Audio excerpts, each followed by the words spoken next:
El viejo lobo y la ovejita estofado eran mejores amigos, pero los animales que vivían en el bosque estaban preocupados. No podían entender que un lobo y una ovejita pudieran llevarse bien. ¿Son una oveja y un lobo juntos? ¡Pero no acampar! Vamos a invitar a los conejos a jugar a casa. ¡Yupi! Así que pasaron toda la mañana preparando magdalenas de zanahoria. Pero cuando el lobo abrió la puerta, Es la hora de merendar. ¡Rápido, saltar! ¡Es un lobo feroz! el lobo se sentó en el escalón de la puerta. Pero yo no soy un lobo malo. Soy un lobo bueno.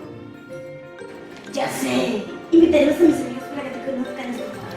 Pero cuando Zarpa, Gruñido y Mordisquito llegaron, tenían muchísima hambre. ¡Qué rico! Nos encanta el estofado. A mí también me encanta el estofado. Y por eso no podéis comerosla. ¿Qué tal un poquito de verduras?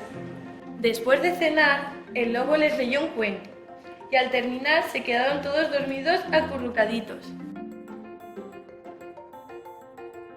Los animales pensaban que Estofado estaba en peligro, así que decidieron ir a ayudarlo.